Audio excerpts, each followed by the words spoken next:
So good to see everyone today. Happy Friday. My name is Regina Celestin Williams. I am the Executive Director of SB at Home.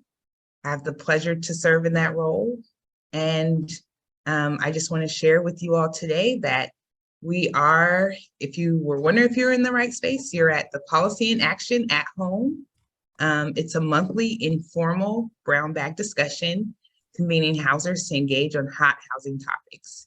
Every month, we select a topic or current event, bring in an expert to give a brief presentation, and then open up the discussion to ask questions, float new ideas, and identify potential areas for shared action. So before we get started, I would like to acknowledge the traditional, ancestral, unceded territory of the indigenous peoples of the Muwekma, Ohlone, Ramaytush, and Tamian Nation, on which we are learning, working, and organizing today. We at SB at Home are committed to honoring and making visible the indigenous people and tribes that were intentionally displaced from their land and who remain here in Silicon Valley today and are a part of our community. So with that, I just wanted to say hello, and I will turn it over to Ariane Wiley, who is our summer intern. So glad to have Ariane with us today. Hello, everyone. I want to go over the ground rules and code of conduct for you all today so we can ensure that the conversations and relationships here today remain respectful and productive. So please be kind and courteous to each other, no rude comments or personal attacks. We encourage asking questions and listening as we learn and engage with each other. Please keep comments and questions focused on anti-displacement policies and the housing element, which is our topic today. Sometimes the chat can get lively. If you find that it is distracting you from the content of the discussion, we encourage that you consider closing the chat temporarily. Once again, we thank you for all being here, and I'll pass it to Emily, who will introduce the topic and speaker today. Hi, everyone. I'm so happy to join you all today. I'm going to be introducing our two speakers for today. The amazing Huáscar Castro. He is the Associate Director of Housing and Transportation with Working Partnerships USA. And Working Partnerships USA is a community organization bringing together the power of grassroots organizing and public policy innovation to drive the movement for a just economy. And then we have Lauren Bigelow. She is the amazing board chair at the Palo Alto Renters Association, and they are a people-powered community group of Palo Alto community members focused on renters' rights and increasing renters' voices in the civic landscape. 46% of Palo Altans are renters, but their voices and priorities are often left out of the conversation, and she's working on making that a change in that. So we're going to start with Huáscar. Let's see if we can get your slides up.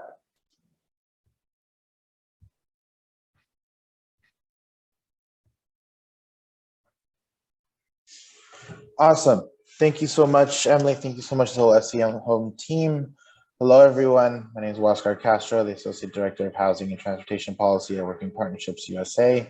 And today I'm going to talk a little bit about anti-displacement policy as part of the housing element, and in particular go into the work that's been done in coalition with partners, including SB at Home and many others throughout the city, and what we've been doing here in San Jose. Next slide, please. So first, I want to kind of give some past examples to kind of show some precedents as to how looking at policies and programs through the housing element can lead to some wins.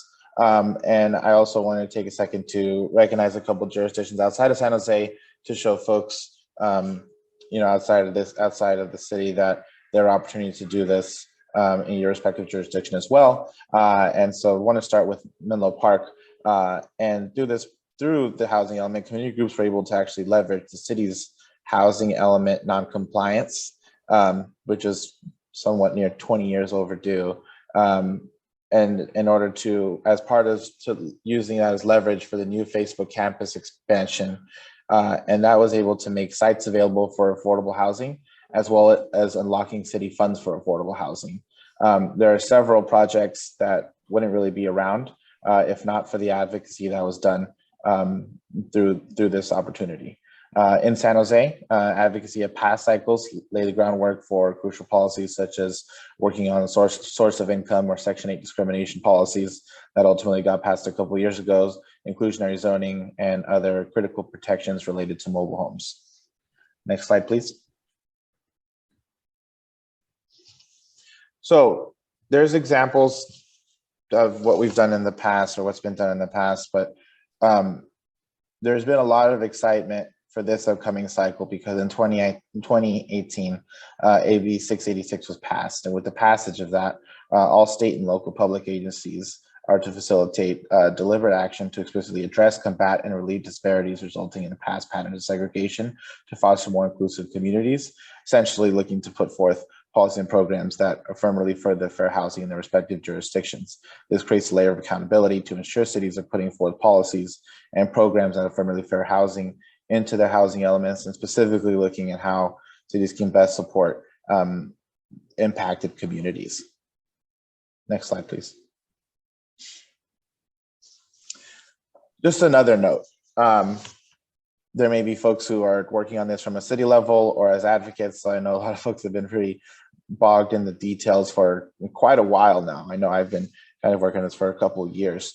Public participation is another really important value and is a crucial piece of the housing element to increase any of all opportunities for public participation.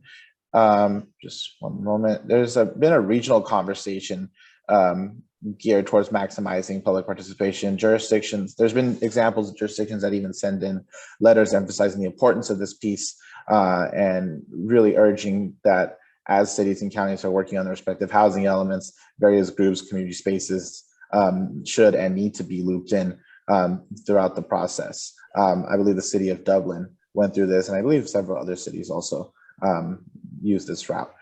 Examples of what San Jose did. San Jose did a great job at, reaching out both through stakeholder input sessions, having groups like us and groups from other sectors come together and discuss various pieces of the housing element in further detail, but also having several community meetings. And I'll add that these community meetings were accessible to residents of multiple different languages and other forms of robust outreach. Next slide, please.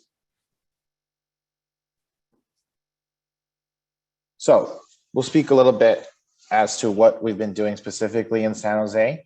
And so San Jose, I guess a while ago now, several folks kind of came together, recognizing that there was a real opportunity to work on anti-displacement policies and getting anti-displacement policies that we both either are working on or really want to see get passed, baked into this housing element. So I listed all of the folks that were involved throughout this process one way or another. And I want to list them first and then give them a big shout out because folks put a lot of time into this. And that's, we were part of this: Silicon Valley at Home, Somos Mayfair, Sacred Heart, Luna African American Community Service Agencies, Portable Housing Network, Catholic Charities, the Law Foundation, Catalyze SV, the Vietnamese American Roundtable, and Asian Law Alliance.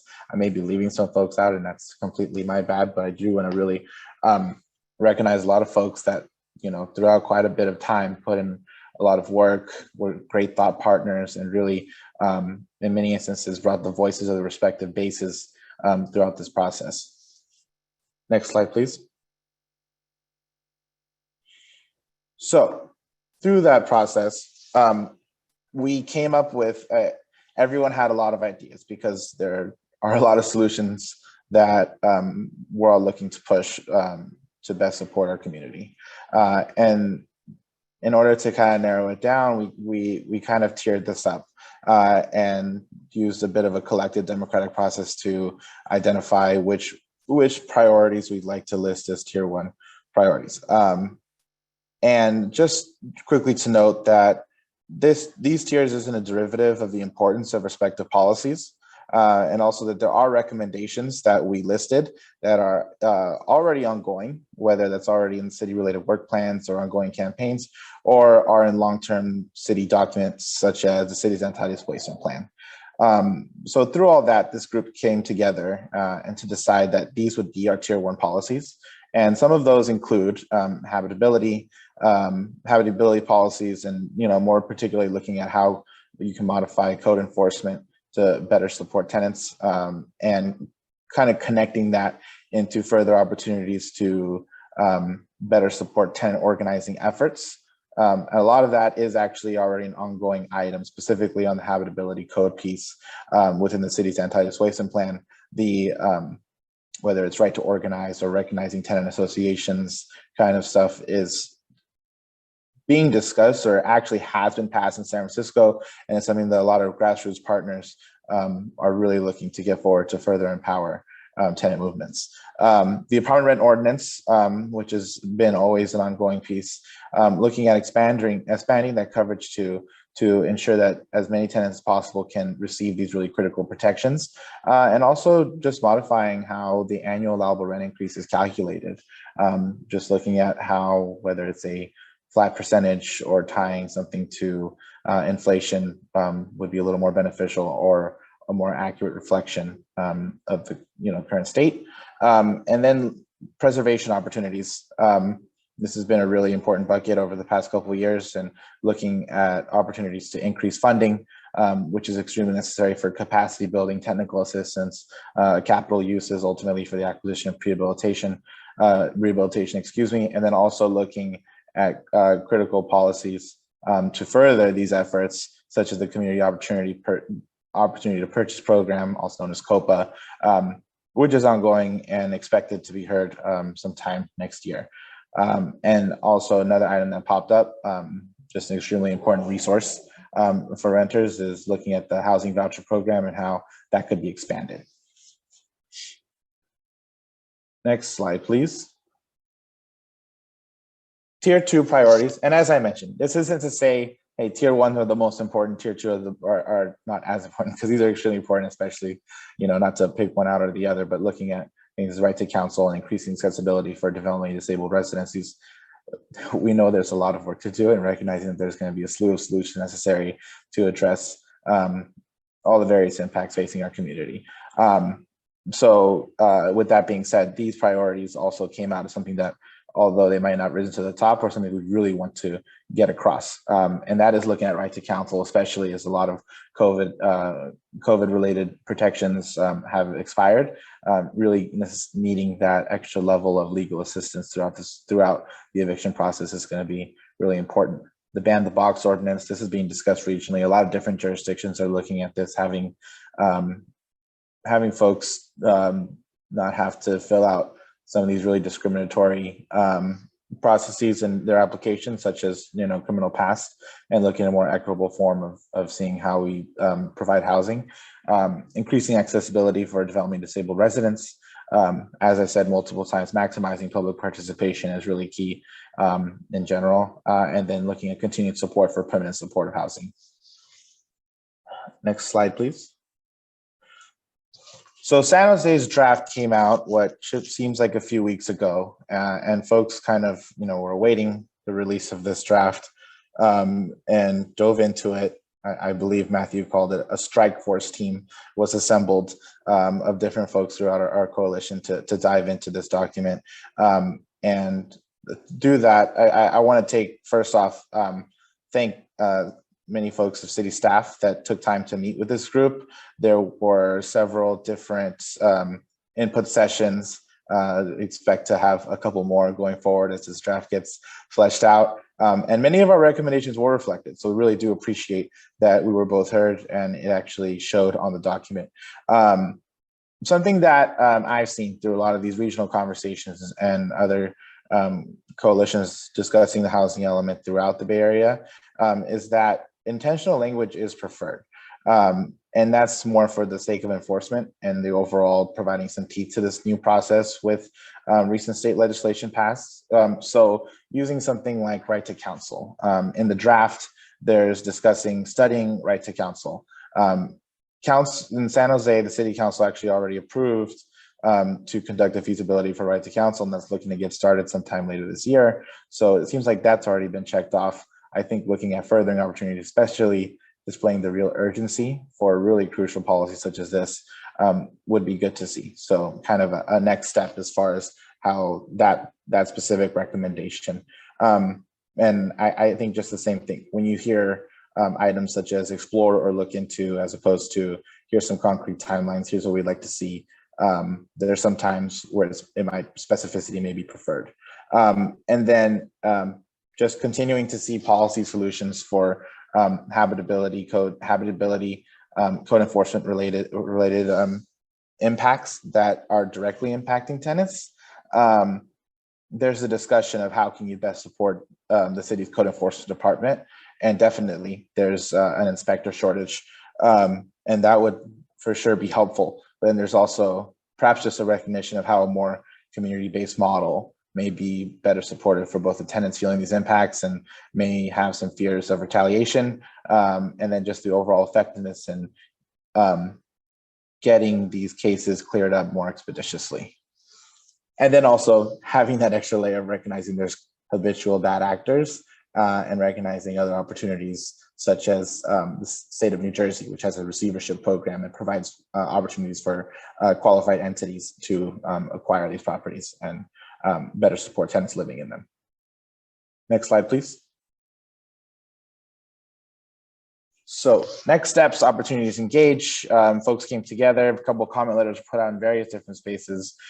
Big shout out to SV at Home. I know they lifted a lot. So a lot of folks organizing this event also put a lot of work on the side and getting this and wrangling a lot of folks. So really want to show you all some love. And so those letters have been submitted, and further coordination is set to come next with the revised draft to follow. Also, just really want to give a quick mention of really the power of a lot of this work, in that in a lot of various community spaces, this issue is actually being uplifted among respective bases. I've been in different tenant association meetings and different neighborhood groups, and more and more advocates are really trying to get out to the community how important it is to bring your voice. I know sometimes for industry insiders, this may be a little wonky, or folks may feel a little bogged down in the details, but this is really important, and there is a real opportunity to identify some really crucial policies that are going to provide a lot of support for our community, and finding the way to best relay that is important. And without all our partners, that wouldn't really be possible. So just want to recognize that this is starting to gain a lot of traction throughout the city. Next slide, please. And that's it from me. I left my contact information in case anyone has questions offline, but happy to answer a couple in this space. Thanks so much again, everyone. Thank you so much, Oscar. There's actually a whole bunch of stuff that was in there, and I'm so excited to just delve into it. But before we do that, we're gonna let Lauren take her shot about what the work she's been doing in Palo Alto and how we can also use that with other cities too. So Lauren, it's on to you next. Well, thank you, my dear. First, huge round of applause for Oscar covering so much information. Oh my goodness. So I kind of think of it like we have the breadth of Santa Clara County here, right? We have big old San Jose talking about all of these policies. And then we have all the way at the northern end of Santa Clara County, we have Palo Alto talking about one specific form of anti-displacement programs and policies, which is renter protections. And so who I am, why I'm here talking about these things is I've actually spent the last several years studying renter protections in Palo Alto, partially because I'm a nerd and partially because I was selected as a policy fellow through Partnership for the Bay's Future. And so we wanted to do work in Palo Alto that took a racial justice lens and examined what was going on with the housing supply there. And we found out that there hadn't been a renter organizing body in 50 years, which was how long they had said a housing crisis had been happening in Palo Alto. Interesting. And also, you guys are supposed to meet, you're going to distract me in the chat, so I'm just going to ignore it completely. Also, we talked about the fact that a lot of people didn't recognize what renter protections actually were out there. So if we go next slide, I am happy to talk about the existing renter protection policies. So when we first started, we knew that Palo Alto had a mediation program that wasn't legally binding. Landlords had to offer one-year leases, which tenants didn't necessarily have to accept. And also, from an administrative perspective, it's kind of difficult to follow up on each individual lease. And we also had tenant relocation assistance, but it was only for 22% of the units. So next slide, please. We're fortunate enough to, in 2019, have Newsom sign into law the Tenant Protection Act, or sometimes it's referred to as AB 1482. And some of the big deals that people talk about in it were the fact that they tried to cut down on crazy big rent increases. So they put in a rent cap that said 5% plus CPI, or the Consumer Price Index, which is the rate of inflation, which maxed out at 10%. So for units that are covered by AB 1482, annually landlords are only allowed to increase rent once, and to do so under 10%. And there are a few weird carve outs for AB 1482, like buildings built in the last 15 years, things like that. But the other thing that was cool was statewide just cause eviction framework was set out. So a lot of the instability that is experienced by renters is because they don't have a direct say in when they have to leave their home sometimes. So just cause makes sure that if a renter is following the rules, a renter is not doing anything to break the lease, a renter is gonna stay. So it kind of rewards good actors and keeps people in their homes. And just because it's a little bit wonky when we talk about just cause or at fault, basically that is who's responsible for what's going on, what's happening, why the renter is losing access to their home. And it is predominantly for tenants who have lived in their unit for more than 12 months. So short-term rentals aren't an issue here. Next slide, please. I'll take a breath. Okay. And one of the things that we recognized in Palo Alto was that there was a lot of work to be done. So we went through a lot of different rental protection policies, kind of threw a whole bunch of stuff at the wall to see what would stick. And by that, I mean where the community's energy and interest were. So we go through 9 policies, 7 of which I ended up recommending that people follow through on, 6 of which were individual things that the city could do. Next slide, please. And so the breakdown about those were 2 policies that were kind of based on existing stuff that already was there, like there's the basis of a rent registry that's 20 years old in Palo Alto's municipal code. but it hadn't been fully implemented. So we wanted to grow a couple of policies to cover people more, which is kind of an iterative process. And we had two policies that were based on expanding AB 1482 because there were legal carve-outs that I mentioned previously.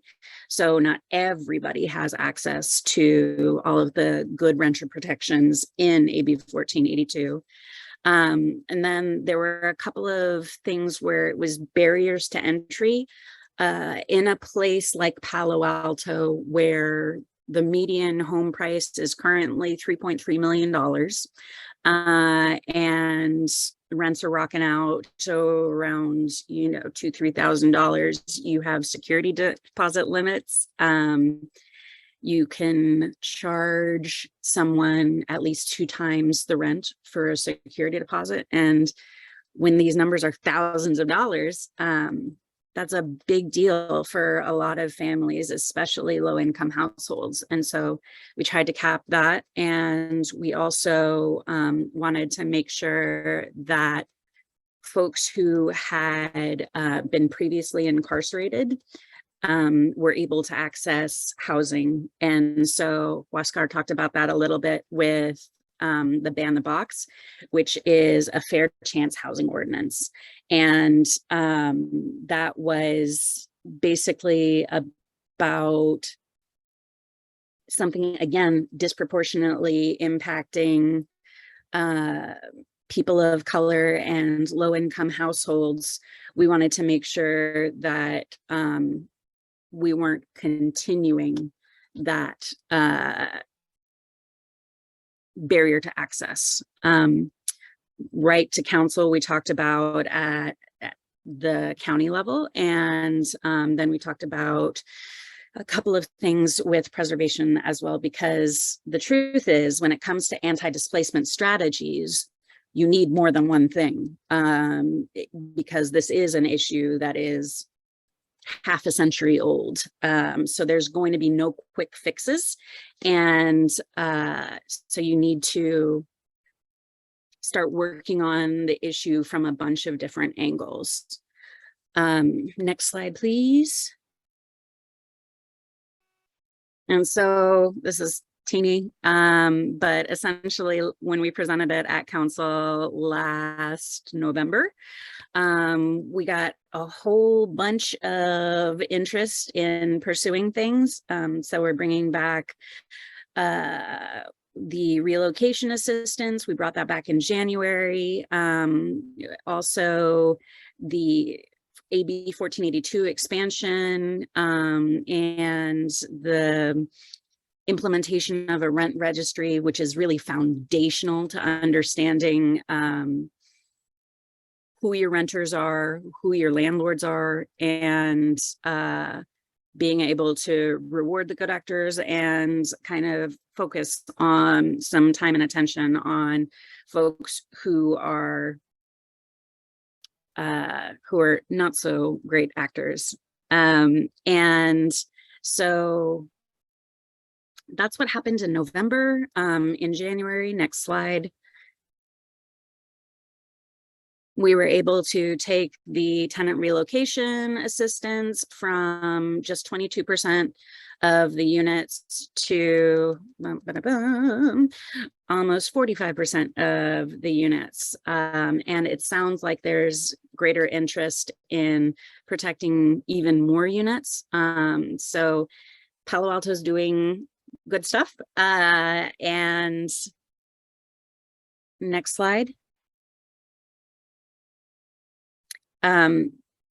Part of what my fellowship previously did was look at what comparable cities were doing in and around the Bay, because I really truly believe that we don't, each of us need to reinvent the wheel. If we talk to each other and communicate with each other, we can see what's working and what's not working in places and try and customize policies and programs to best fit the needs of our community, and our community will absolutely tell us what they want and what they need. You just need to establish platforms for people to feel comfortable doing that. And so that's part of why we started the Palo Alto Renters Association, is because there'd been that disconnect and that lack of public forum for folks to talk about their needs and their wants and people's experiences. And I'm not going to go over all of these. I'm sure that we can send out the slides afterwards, but I tried to look at a variety of different cities, some of which were challenge grant cities, and look at, you know, what their population size was, and if there was a tie to how many renter protections they had or how many renters they had. Next slide, please. And the inimitable Emily Ann Ramos and came up with this brilliant overview of Santa Clara cities that kind of took some of the renter protections that I was looking at and did an overview of the cities in Santa Clara County. And you can see here, we went through and tried to see how many renter protections folks had. So we're going from the least to the most. And so Los Altos Hills doesn't have any renter protections. And some would argue that that's because Los Altos Hills doesn't have any renters. And I've heard similar things about Saratoga. But this kind of gives an idea of where there's room to grow. A lot of these places, there's a lot of red here, you know, and what we can see is that by advocating to have the housing element incorporate renter protections, we can stabilize a lot of homes, a lot of units for basically to make sure that folks have access to these protections, because there is a lot of instability in being a renter. And I think that probably covers, I'd also say that on Monday night, we had a preliminary discussion in Palo Alto about the renter protections as a program, a set of programs and policies in the housing element. And the council seemed really receptive to it. And they folded in all of the renter protections that I recommended. So it's a way to take something that people have to do and that the Department of Housing and Community Development called out as one of the clearest examples of affirmatively furthering fair housing, and baking that into the housing element, which a lot of people just think about as a big old list of sites that people can potentially build housing in the future with, which is, that absolutely happens, but there's more that can happen there. And HCD, as I said, called out this year that they really, really wanted to make sure that there's a focus on affirmatively furthering fair housing, which renter protections as an anti-displacement policy do. Okay. Em, do you want to take it from here? Sure. So using what we've learned in San Jose and Palo Alto, we're looking at how other cities, if you notice, there's a lot of red there in this chart. And so how we know that many cities in the region have not been as proactive in addressing displacement and developing these kinds of policies. Now, we've talked about how the state is looking for this in the housing element update. So if you're not in Palo Alto or in San Jose, so this is also toward you, Oscar, how do we get our city to look into these policies? Let's turn some of those red into green. I mean, I think that one of the first things to do, which is not necessarily popular because it's a bigger lift, is that you need to understand who your renters are to protect them and what their needs are. And so I personally would say implement a rent registry so that you can have data on all of these other things to support the implementation. And I saw the question about the different distinction between black and red. Black was things that didn't apply, like if they didn't have a mobile home park, it didn't apply. And red was just that they didn't have the protection, but there was a potential need there. Also, a distinction between yellow and orange was that yellow was, there were discussions about it, and orange was, it's almost there, it just needs to get passed. And white was the fact that we hadn't gotten there yet.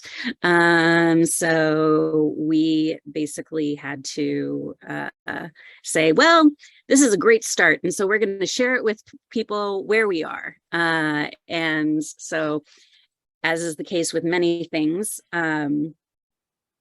policy is a moving, living, breathing thing. And so too are our slides. Just to add on everything Lauren said, really, I think for both the work Lauren's doing in Palo Alto and kind of the process that I laid out in San Jose, this all has to be done. This all has to be done throughout the state. So there's plenty of opportunity to engage. There's plenty of opportunity to engage through these models in your respective jurisdiction. So all I have to say, I think what's really important is going to be, especially in terms of renter protection and anti-displacement policies, is going to be to organize. So really get community groups involved and ultimately really get a lot of different renters, tenant associations, or if they haven't been formed, get tenant associations going, involved in advocating for a lot of these really crucial policies. So one of the clarifying things in the chart, black it meant that it was not relevant, like Lauren said. So we had mobile home rent stabilization as one of the policies. Some cities don't have mobile homes, or mobile home parks, so that makes sense. Another one was right to a 1-year lease. If a city has rent stabilization, they don't really need a 1-year lease since you already have that protection. And white, we just didn't check if those cities had them, and we were still in that process. Let's see, next question. What do you think is the highest impact policy that you think that we should be advocating with cities?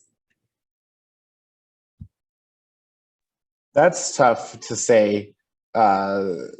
I think it goes based on, current climate, level of urgency, things of that sort. So, when looking at I think high impact policy, even though it was on tier 2 with a lot of COVID related protections expiring, right to counsel, super important, super necessary, and kind of figuring out how we can get through various administrative hurdles to make that happen. Seems like there actually may be some decent political will to get this across, but it's about figuring out how we can actually set the program up and ultimately have the attorneys to staff that. And that is, that's been an obstacle. So figuring out how we can get that across. The habitability code related stuff is kind of in the weeds, but for those who are in San Jose, we can name several different properties that are in really, really poor condition. This isn't singular to San Jose. I'm sure we can find other cities with many properties in pretty poor condition. And this is impacting tenants directly. And a lot of times they're either dealing with the subpar conditions, or they're getting hit with the cost to do these repairs that need to be done in general, and they should not have any repair costs passed through to them. So really addressing a lot of this and being proactive in addressing this is super important. Amen to that, everything you just said, because I think one of the things when I was researching renter protections, we found was that a crazy number of tenants, that's unkind, a large number of tenants had no legal representation. And so the power dynamics at play there were huge. There was a huge gap in them. And across the country, there is a call to install right to counsel as an anti-eviction protection, essentially, because it has shown that when a tenant has legal representation, usually they can figure out a way so that they're not evicted, and that they don't have that mark on their record forevermore. And also, so we talked about that was right to counsel was really important. In Palo Alto, the habitability conditions weren't as much of a concern. And so I don't know that they're always a concern, but the housing stock was in fairly good condition. And so we didn't necessarily recommend a proactive inspection for that reason. We have a smaller housing stock, so we didn't go after that. And if you were asking about one of the greatest protections in terms of renter protections, I would say just cause a lot. It's pretty important because it's essentially, for the most part, if you're being a good tenant and you're doing the right things, you're not going to lose your home unless there's something completely outside of your control, and you can have that little bit of control. A lot of people consider just cause a gold standard when it comes to renter protections. And so that's why I think that it was great that there were pieces of it baked into the Tenant Protection Act of 2019. The thing to note there is we've only got that for 7 more years. So that protection is going away, and it has a huge stabilizing impact on the day-to-day life and just emotional well-being of your community. So going back to the right to counsel, some of these policies, particularly that one, right to counsel could be county-wide. Right to counsel for tenants in eviction cases and a related effort to establish a eviction alternative collaborative court. Is it important for that cities push to participate in these county-wide efforts, or really focus on local implementation? I would say whichever path creates the opportunity to get this program created, go for it. I mean, there seems to, what makes sense about countywide is that, you know, the courts are also countywide, so that alignment on that end also makes a lot of sense. There's also been discussions that looking at, you know, regional efforts and aligning that, so throughout the 9-county Bay Area. But that shouldn't stop one local jurisdiction if they're looking to go head on and getting this set up as well. So I would say whoever gets there first. I mean, I know, like for example, when we were starting to work with the Law Foundation and other partners on getting the ball rolling and starting the conversation with right to counsel, there were efforts being done at the county, but it seems to be the county of Santa Clara, it seems to be just, there's various roadblocks and obstacles, and and in my opinion and based off my observation, a lot of that's based off administrative hurdles and actually setting up the program. So yeah, I'll say whoever gets there first, that's the route you should go. So there's not really a wrong answer. It's just really emphasizing the need for this. Yep, I think that I'm just going to end up agreeing with most things that Huascar says, and so like +1 that. And the thing to keep in mind with right to counsel is that it can have a big price tag to set it up right, and be kind of time intensive and a large lift. But there have been national studies, including there are firms that will specifically look at your individual jurisdiction and show you how much money you'll save in the long run by giving tenants legal representation, or giving them access to it. And I just want to make sure. So I also want to say that all tenants should have access to this, not just the most vulnerable, because means testing is hard and not always the greatest way to offer programs, because who knows if you're making a big old chunk of change, but you're actually having to give it away for various reasons, disability, divorce, all sorts of stuff. So how people spend their money, we shouldn't be scrutinizing that as well. Yeah, it kind of goes to mind the story of why we have curb cuts. Like they were designed for accessibility for those in wheelchairs, but they're so useful for like so many other things. Like if you're taking a stroller, if it's much easier for you to walk on, creating these protections for the most vulnerable people helps everyone else. It's one of those rising tides that lift all boats.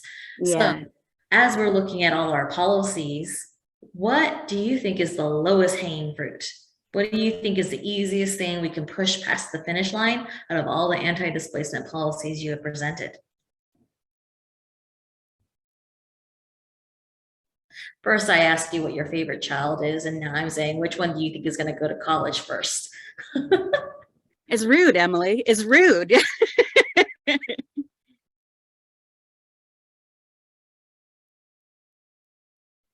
So the truth is that, and this is going to sound like a cop-out answer, is that each individual jurisdiction has its own flavor and has its own needs.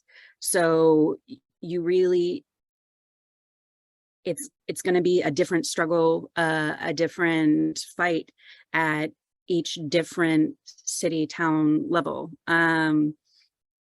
unless you're trying to get things pushed at the county level, which I support. But Palo Alto has a different set of issues than San Jose or Mountain View or Santa Clara or Los Altos. And so too do their renters, or anybody really, because it's not just about renter protections as well as for anti-displacement programs and policies.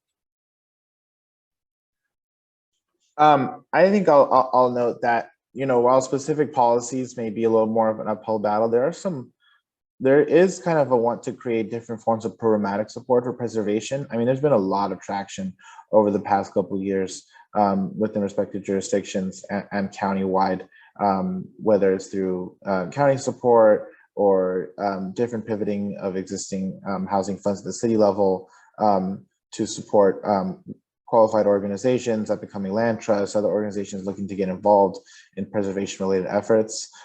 So that seems like one of those items that we're recognizing how important it is to create opportunities for permanent affordability. And there seems to be a lot of work being done to further make that possible. And just to piggyback on that notion, the reason preservation is important is because once we lose a unit of affordable housing, we're never going to get it back. or if we do, it'll be prohibitively expensive. And so again, it is a lot cheaper to take care of a unit, a building, a neighborhood, a person before the opportunity is gone. And so there's been a lot of fire and energy around preservation for that purpose. There's a huge need to make sure that the housing stock we have is the housing stock we keep, and expiring deed restrictions and things like that, affordability periods make that difficult, as well as naturally occurring affordable housing makes properties targets for investment, and at which point you kind of gentrify that and it becomes subject of displacement, and folks can't live there anymore because it's too nice, too expensive. Okay, so what are the next steps? We have a lot of good ideas, good policies that were listed. How do we engage in the next few months? Like, how do we know when these opportunities open up? Is it now? Is this something that we just have to show up to council and be like, we want this now, even though it's not on the agenda, so that we get it on the agenda? Or is there a specific window that we are looking at?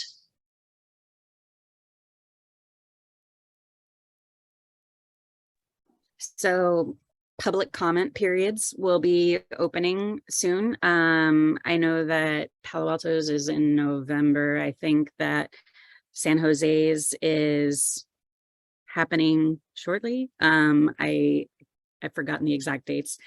So that is when cities release their draft housing elements, and you can take a look at them and chime in with what your thoughts are, which are so valuable to this process. And I want to make sure that everybody feels able to do that, whether you're a policy expert or a person who is interested in what happens in their community. Both are really valuable sets of opinions to have, because again, and I've said this a million times, the community knows what it needs. We just need to listen. Yeah, various opportunities to engage. I think that there's a lot of, as I mentioned, like I'm in a lot of these different spaces in the community, and folks are bringing this up in their respective, neighborhood meetings or, tenant organizing meetings. It's on the agenda, announcements, different community meetings, opportunities to engage as letters come out, public comment. So I think continuing that grassroots outreach is going to be big. We did send our first letter. There'll be a response. And then I'm assuming that there's going to probably be a little, probably some more coordination with advocates and advocates/stakeholders and city staff to see if we can get a little closer to getting some of our recommendations more explicitly baked in. And then as far as like political engagement, I just think in general, just based on timing and climate, things are going to be it's going to be hard to prioritize this for elected officials for the next couple of months. And then more looking at this towards the end of the year. So you're not exactly rushing as things get heard in 2023. And on that note, I would just add that organizing is capable. It is possible, no matter if you already have a large, powerful organizing body in your community, or you don't. Palo Alto Renters Association started with 8 people in 2020. And, we've doubled our general membership over the last couple of years. And so that's a place where renters haven't been heard for 50 years. So I like to say that if we can do it, you can do it. And so I would really recommend just starting conversations with people about, like, how do you feel safe in your community? Matters. Lastly, I know we're really brushing up on time, but really, while there may be public comment periods, there's always opportunity to voice really how important this process is. So for folks to just go reach out to city staff, reach out to state, folks are they're really required at this point to take in any and all comments. So not just inviting, but it's pretty much a state law at this point. So please reach out, Nat. And nobody knows what anybody is thinking or going through unless they share their story. So you have to be willing to put yourself out there a little bit, and it pays dividends, essentially. Thank you both so much. This was really enlightening, and there was a lot of information, and we'll have a lot of this stuff available to everyone who signed up to watch this webinar or meeting or presentation. Now I'm going to hand it off to Allison for our call to action. Thank you so much, Emily, and thank you, Lauren and Waskar. What an awesome discussion.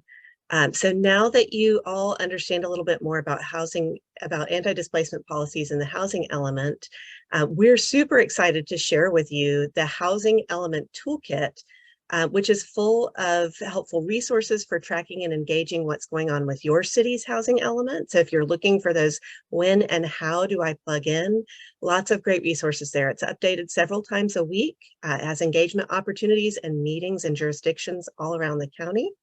It also has insider information like contact info for the HCD Housing Element Reviewer that's assigned to your jurisdiction once they've submitted their draft housing element to the state. So be sure to check that out. Here at SB at Home, we also believe that everyone deserves a safe, stable home. And if you do too, we invite you to join us as a member. When you join SB at Home, we can leverage our resources, magnify our voices, and advance strategic collaborative solutions to California's housing crisis to meet our local and our regional needs. Your membership helps support our work, including programs like today's Policy in Action. You can find the link to join us in the chat, and together we can work towards solving the Bay Area's housing crisis.